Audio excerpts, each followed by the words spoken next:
End gold buyers, మీ కష్టాల్లో నమ్మకమైన మీ ఆత్మీయ నేస్తం. గురువా, మీరిద్దరు ఇలా శివపార్వతులా నాట్యం చేస్తుంటే అర్రే ఆహా, మీరు ఇలా జీవితాంతం ఉండిపోతే ఎంత బాగుంటుంది అనిపిస్తుంది మాధవా.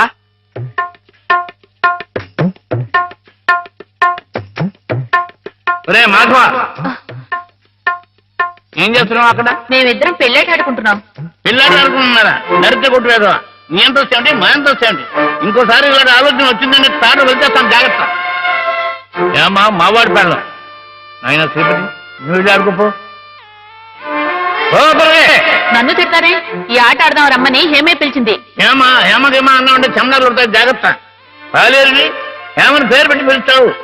అమ్మాయి గారు అని అను. అను అమ్మాయి గారండి.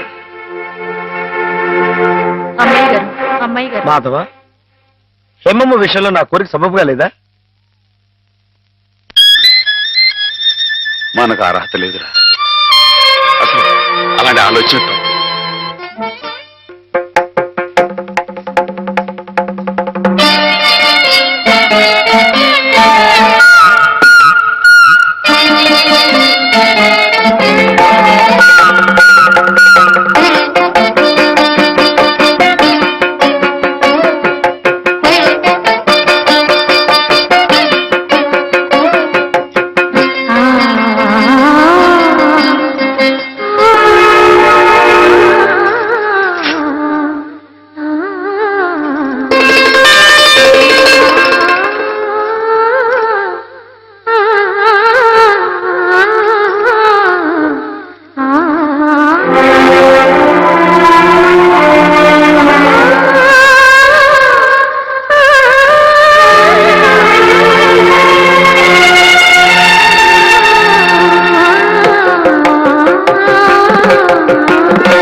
ఆడపిల్ల వేళకాని వేళ ఇలా స్నానం చేసిందంటే తినకూడని మాట ఏదైనా చెవిని పడి ఉండాలి, లేదా పడకూడని కోరిక ఏదైనా మనసును పడి ఉండాలి. అవునా అమ్మా? రాత్రి శివుడి వేషంలో ఉన్న మాధవ పక్కన నేను పార్వతిలా నిలబడాల్సి వచ్చింది బాబా. పార్వతిలా నటిస్తేనే స్నానం చేశావు. రేపు ఆ శివుడి పక్కన పార్వతిలా జీవించాల్సి వస్తే?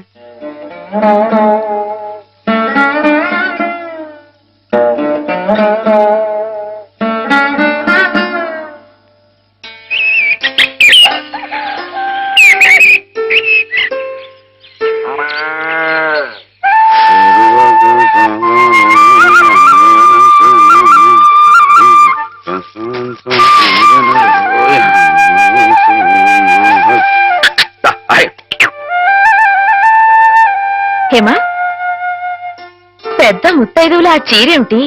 పాల కోసం ఆ బిందెేమిటి? ఏమైంది నీకు ఇవాళ? ఏం కాలా, నేను వెళ్ళి నీళ్లు తీసుకొస్తాను, నువ్వు వెళ్ళి పాలు తీసుకురా. రోజు నువ్వు వెళ్ళి పాలు తీసుకొచ్చేదానివి, ఇవాళ కొత్తగా ఏం మార్పు వచ్చింది? నిన్నటి ఆదివారం వెళ్ళిపోయి వాళ్ళ సోమవారం వచ్చింది, అదే మార్పు. పెద్ద మాటలు. నేనెప్పుడో నీళ్లు తీసుకొచ్చేశాను, నువ్వు వెళ్ళి పాలు తీసుకురా. టైంకి సరిగ్గా కాఫీ అందకపోతే ఒక్క నిమిషంలో సోమవారాన్ని మంగళవారం చేసేస్తాడు నాన్న. నువ్వు వెళ్ళు.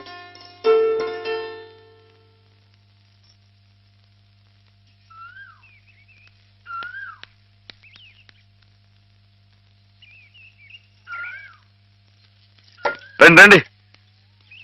ఏంటమ్మా గారు ఆలస్యం లేచారేంటండి? కళ్ళు కలవల్లా ఉన్నాయి. పాలు పాలు రెడీయేగానండి.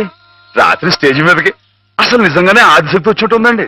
చూశారు కదండి రాత్రి మీరు వచ్చిన వంగతో వాళ్ళందరినీ ఎలా ఉతికి పారేశానో.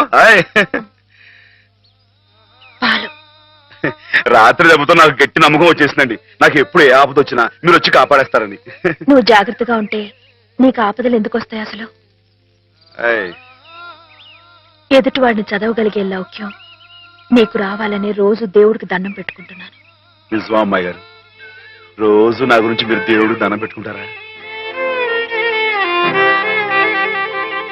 పాలు చూడు, బాగుంది నాన్న. బాగుందండి. శుభం. మరి అబ్బాయికి అమ్మాయి నచ్చింది కాబట్టి ఆ ఇచ్చిపుచ్చుకోవడాలు కూడా మరి ఎవరండి బాబు? అబ్బాయి గారికి అమ్మాయి గారు పాస్ అయిపోయి సరే అండి, మరి అమ్మాయి గారికి అబ్బాయి గారు పాస్ అవ్వట్లేదు ఏంటండి? అయ్య బాబా. వెళ్తాం గారు, మిమ్మల్ని కొంచెం అలా బయటికి రండి. రండి.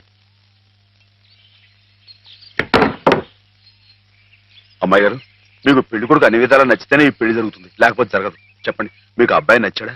ఆడపిల్లలు నువ్వు ఇట్ట అడగగానే అట చెప్పేస్తారా? రైటే లేండి, ఇటప్పుడు కొంచెం ఇరకాడంగానే ఉంటుంది.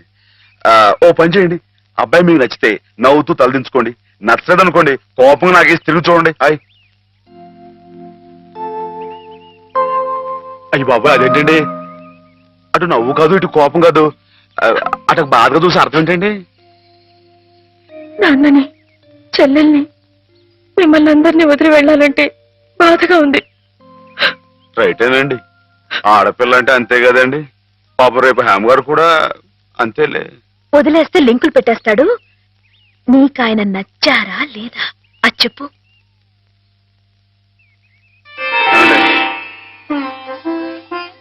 పాస్ అయిపోయినట్టే. మా అమ్మాయి గారికి అబ్బాయి గారు పాస్ అయిపోయారండి. ఇక పెళ్లి ఏర్పాటు చేసేసుకోండి. శుభం.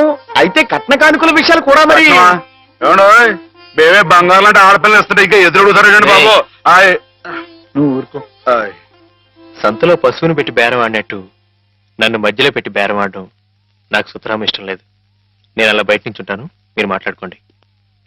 మా వాడు చిన్నప్పటి నుంచి అంతేలేండి. కొన్ని పద్ధతులున్న మనిషి, మధ్యతరగతి వాళ్ళం కదా. తప్పని తెలిసినా కొన్ని బాధ్యతలను నెరవేర్చడానికి కొన్ని పనులు చేయక తప్పదు. మరి ఏమంటారు బావగారు? అవన్నీ ఎందుకండి, ఆ పుచ్చుకునేది ఏదో ఒక ముక్క మా మనసులో వేయండి. ఒక 50,000 అయితే సబబుగా ఉంటుందంటారు. సరే బావగారు, మీ సంబంధం మాకు నచ్చిందండి. త్వరలోనే ముహూర్తాలు పెట్టుకుందాం. వస్తామండి. నమస్కారం. విన్నావటే 50,000 కట్టడం కానీ ఒక క్షణం ఆలోచించకుండా ఒప్పేసుకోండి మీ అన్నయ్య గారు. అంతటితో ఆగుతుందా? లాంఛనాలని అవని ఇవని ఇంకా అమాం బాపతు ఇంకో 10,000 దేగుతుంది. కాస్త డేకితే మాత్రం తప్పే ఉందండి. మంచి సంబంధం అనుకున్న తర్వాత ఒరే డబ్బు గురించిన ఆలోచన ఎందుకు బాబు గారు? ఈ ఇంటిని అమ్మేస్తాను. జోకులు వేస్తున్నారా బాబు గారు? లేదయ్యా, నిజంగానే అమ్మేస్తాను. తాతల నాటి ఆస్తి ఈ ఇంటిని అమ్మేస్తారా? అవును బాబు గారు, నాకు కుర్రాడు నచ్చాడు, అతని క్రమశిక్షణ నచ్చింది. ఈ రోజు లెక్కల ప్రకారం వాళ్ళు ఏమీ ఆకాశంలో లేరమ్మా, చాలా సబబుగానే అడిగారు. అయినా రేపు మీరు మాత్రం అడగరా? మీరు అడగకపోయినా నా బాధ్యతగా నేను ఇవ్వద్దా చెప్పండి? అందుకే ఇంటిని అమ్మేసేయాలనే నిశ్చయానికి వచ్చాను. మీ ఎరుకలో ఏదైనా మంచి బేరం ఉంటే చూడండి బాబు గారు. కాస్త ఇంటిని శ్రద్ధగా చూసుకునే మనుషులను చూడండి.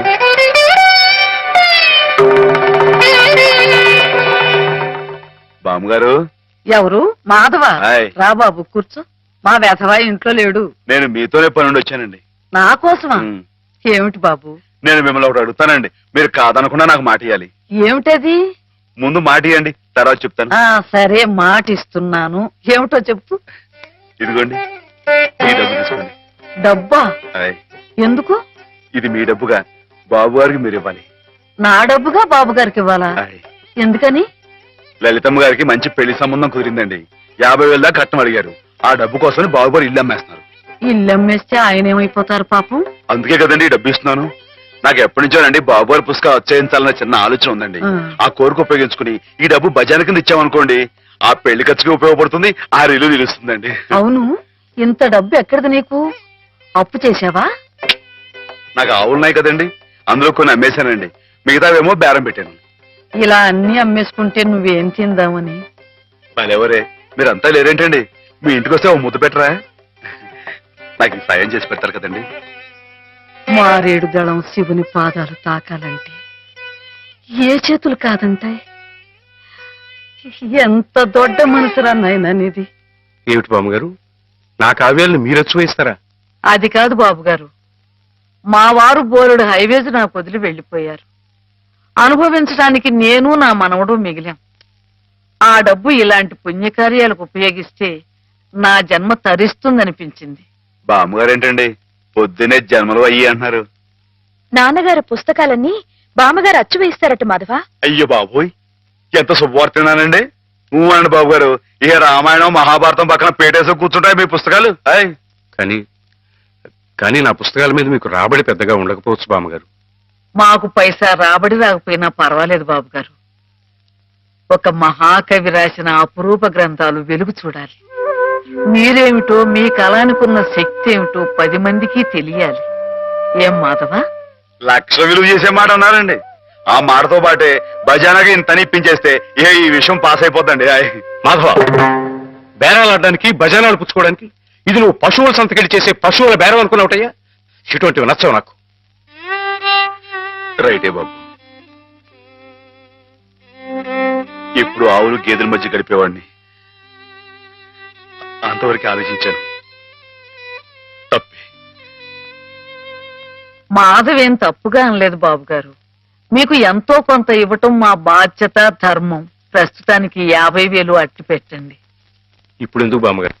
రేపు పుస్తకాలన్నీ వచ్చైన తర్వాత ఏకమొత్తంగా ఎదురుగాని ఉంచండి బాబు గారు. పెద్దమ్మాయి గారి పెళ్ళని కూడా అనుకుంటున్నారట కదా, దేనికైనా అక్కడికి వస్తుంది. బామ్మగారు మాట కాదనకండి బాబు, ఉంచండి. మన అవసరం పాస్ అయిపోతుంది. ఇచ్చేయండి.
ఏమిటి?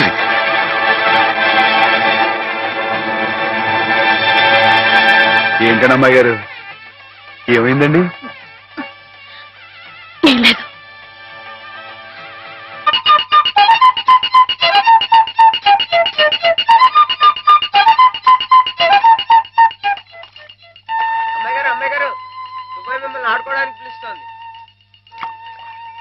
గుడికెళ్ళి వస్తున్నావమ్మా? పుట్టినరోజు కదా అని. కన్నెపిల్ల జరుపుకునే ఒక్కొక్క పుట్టినరోజు కన్నవాళ్లకు ఒక్కో హెచ్చరికమ్మ. కళ్యాణ ఘడి సమీపిస్తుంది సుమా అనే ఓ అందమైన హెచ్చరిక. కూర్చోండి నాన్న. ఎందుకమ్మా? కూర్చోండి. లేమ్మా, లే. ఈ పుట్టినింటి మహారాణి, మెట్టినింటి మహారాణి పిల్లపాపలతో సుఖ సంతోషాలతో వర్ధిల్లాలమ్మా. అన్నట్టు మీ అక్కయ్య నీకు ఉత్తరం రాసిందమ్మా. ఏం రాసింది నాన్న? నీకు పుట్టినరోజు శుభాకాంక్షలు పంపింది. నువ్వు కూడా దానికి వెంటనే శుభాకాంక్షలు అందజేయాలి సుమా. దేనికి? మీ అక్కయ్య నన్ను తాతం చేయబోతోందమ్మా.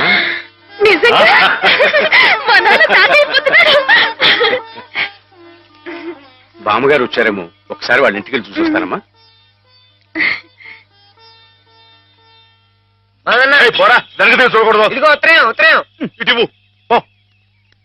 అమ్మాయి గారు, అమ్మాయి గారు, అమ్మాయి గారు, అమ్మాయి గారు, ఈవేళ పిఠాపురంలో ఆవులు పోటీ కదండి. నేను గంగ దివసం బయలుదేరుతున్నానండి. మా చంటిగాడు నేను లేని కదా అని తలా ఇస్తారేమో, మీరు కాస్త దగ్గర నుంచి చూసుకోండి. ఇప్పుడే బయలుదేరుతున్నావా? మరి సాయంకాలం కదండి పోటీ. పోనీ మధ్యాహ్నం వెళ్ళకూడదా? మధ్యాహ్నం బయలుదేరితే టైం ఏమి మిగులుద్దండి. ఆవు కాస్త అలుపు తీర్చుకోవాలన్నా, ఈ సర్దుకోవాలన్నా ఇప్పుడు వెళ్ళడం రైట్ అండి. సరే, నీ ఇష్టం. ఉంటానండి. అదేమిటి? ఇంతకీ కావాల్సిన ఆవడం మర్చిపోయానండి. ఈ ఏడాది కూడా బహుమతి నాకే పాస్ అయిపోవాలని కోరుకున్నారు కదండి. నువ్వు అడిగితే కదా. అయ్య బాబు, అడగాలంటే కోరుకోండి బాబు. సరే, నీదే. చాలండి.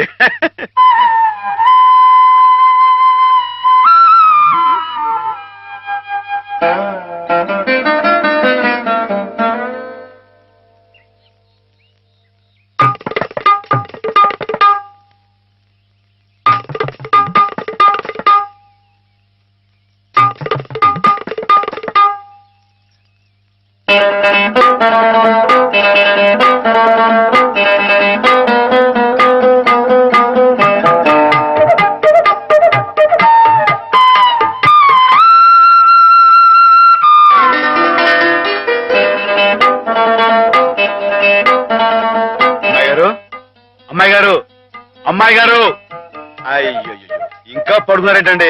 ఈవేళ మీ పుట్టినరోజు. లేవండి, అబ్బా లేవండి, రండి కూర్చోండి. ఇదిగోండి, ఈ అన్నపూస ఒంటికి రాసుకుని, ఈ మేగడతో మొహం రుద్దుకుని, ఈ పాలతో తలారా స్నానం చేయండి. పాలతో స్నానం చేయడానికి నేనేం దేవతనా? కాకపోవడం ఏంటండి, అంతకన్నా ఎక్కువేనండి.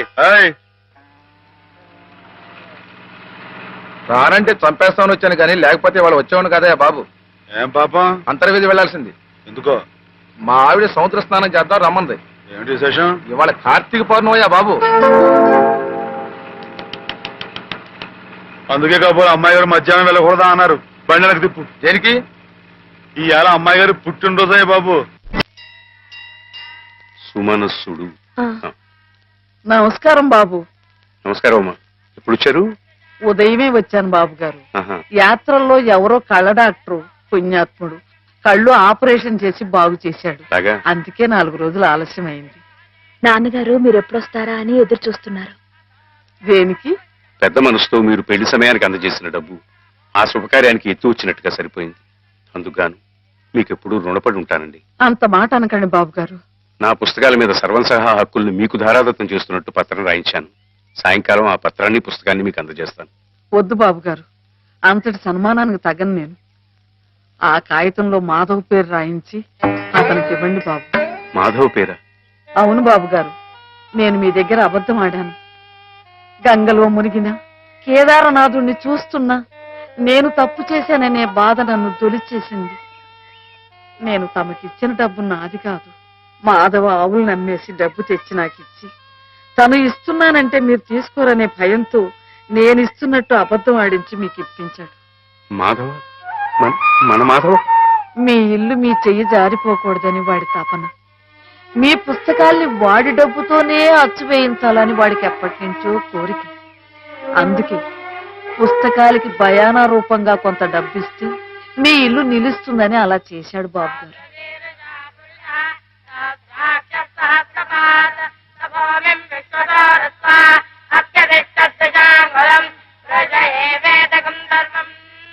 ఆవులు ఏమయ్యాయా అని అడిగితే ఆసుపత్రిలో చేర్పించానని అబద్ధం చెప్పాడు. ఇందుకేనన్నమాట. మన్ను తినలేదని ఆ రోజు గోపాలుడు చెప్పిన అబద్ధం పెంచిన తల్లిని పునీతురాల్ని చేయడానికైతే మమత నిండిన ఈ గోపాలుడు ఈనాడు చెప్పిన అబద్ధం పెంచిన పంచని 10 కాలాల పాటు చల్లగా నిలపడానికమ్మా. నన్ను యువతలి గట్టుకు చేర్చిన మహనీయుడు అవతలి గట్టునే ఆగిపోయాడమ్మా. ఒక్కసారి వాణ్ణి మాధవం తీసుకురాగలవా? అలాగే నాన్న.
అమ్మాయి గారు, ఎంతసేపు అయిందండి వచ్చి?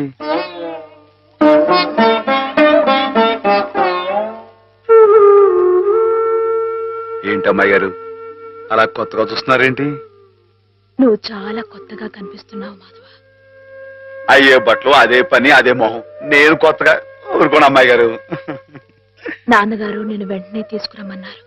అలాగా పదండి.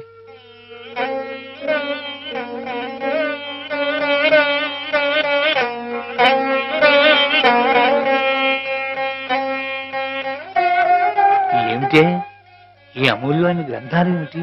అతలకు అంకితం ఇవ్వడం ఏమిటి? నేనేం చెప్పను. మామయ్య మంచి పని చేస్తున్నాడు అన్న.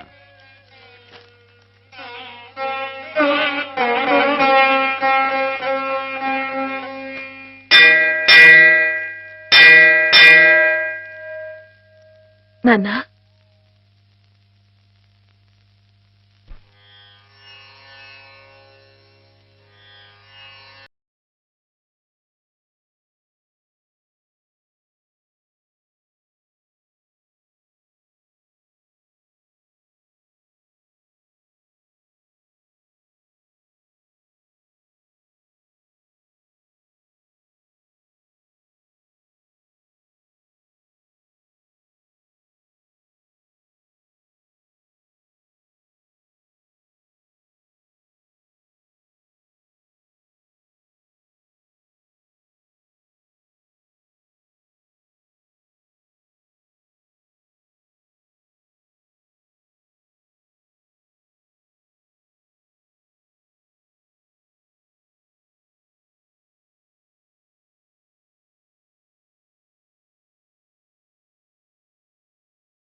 బాబు గారు,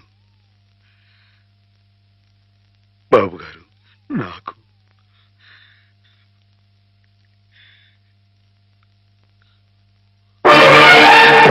బాబు గారు, నాన్న, నాన్న,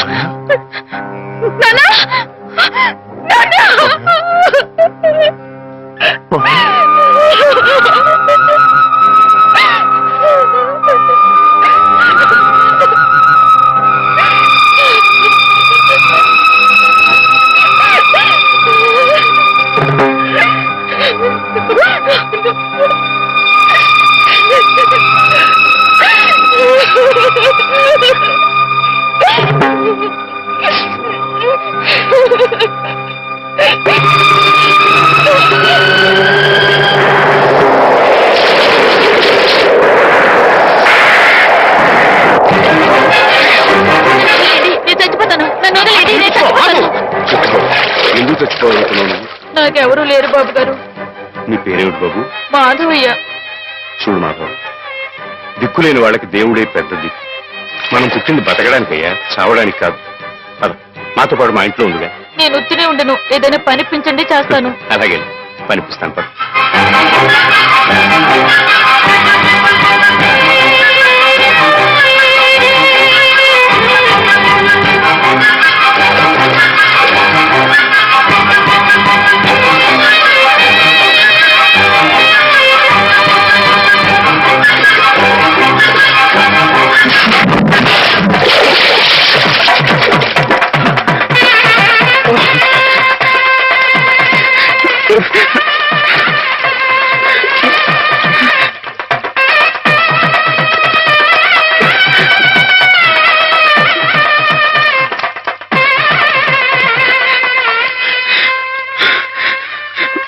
మహేశ్వరుడు పరమేశ్వరుడు, లోకరక్షకుడు, ఇవన్నీ నీ పేర్లేక? ఒక్క మంచి పని కూడా చేయలేని వాడివి నీకెందుకయ్యా ఇన్ని మంచి పేర్లు? ఎందుకని గుళ్ళు గోపురాలు? ఎందుకని పూజలు పురస్కారాలు? చెప్పు, మాట్లాడు మాట్లాడు మాట్లాడు. ఎందుకంటే నువ్వు తప్పు చేసావు గనక. అసలు నువ్వు అంటూ ఉంటే కదయ్యా తప్పు చేయటానికైనా ఒప్పు చేయటానికైనా. నువ్వు ఉన్నావనుకోవటం మా పిచ్చి, మా ఎర్రి, మా భ్రమ. వద్దు, నువ్వు మా మధ్య ఉండడానికి వీల్లేదు. పో, దూరంగా పో. ఈ గోదావరిలో కలిసిపో, ఈ గోదావరిలో కలిగిపో. ఏమిటి ఆవేశం? దేవుడి మీద నా నీ కోపం? ఈయన దేవుడులాగా అవుతాడు బాబా. నమ్ముకున్న వాళ్ళకు మంచి చేసేవాడు దేవుడు, పూజలు చేసేవాళ్ళకు కాపు కాసేవాడు దేవుడు. ఈయన మనిషిలాగే మోస్తాడు బాబా. లేకపోతే రోజు శివారాధన చేయందే మంచి నీళ్ళు కూడా ముట్టుకుని అయ్యగారిని అర్థంతరంగా తీసుకుపోతాడా? అలాగా? ఆ, అయితే మాత్రం నీకేం అధికారం ఉందని దీన్ని నీటిపాలు చేయాలనుకుంటున్నావు? ఇది నేను చేసుకున్న బొమ్మ, దీని మీద అధికారం నాకు ఎందుకు ఉండదు? నువ్వు చేసుకున్న బొమ్మ మీద నీకు అధికారం ఉన్నప్పుడు ఆ దేవుడు చేసుకున్న బొమ్మల మీద ఆయనకి అధికారం ఉండదా బాబు? బొమ్మ పాత్ర ముగిసింది, రంగస్థలం నుంచి తప్పించేశాడు. ఆప్తులేని వ్యక్తులు దూరం అయితే వెలితిగానే ఉంటుంది. మెల్లమెల్లగా ఆ బాధని మర్చిపోవాలి. ఎలా మర్చిపోమంటావు బాబా? 10 మాటల్లో 5ంటికి అర్థం చెప్పలేని వాడిని ఆయనతో పాటు సమానంగా కూర్చోబెట్టి ఆయన రాసిన పెద్ద పెద్ద పుస్తకాలన్నీ నాకు అంకితం చేశారు. నేనంత గొప్పనా బాబా? అంత పెద్దోడ్నా? నాకు అది తాగుతుందా? నా కింద కీర్తి ఇచ్చి వారు కీర్తి శేషులు అయిపోయారు. నా మేళం మణారు వేసి ఆయన బట్టలో కలిసిపోయారు. ఊరుకో మాస్వా, ఊరుకో. నీ బాబుగారి ఆత్మ శాంతించాలంటే త్వరలో ఆ పుస్తకాలన్నీ అచ్చు వేయించి ప్రజలకు అందించు. ఆయన పేరు శాశ్వతంగా నిలుస్తుంది.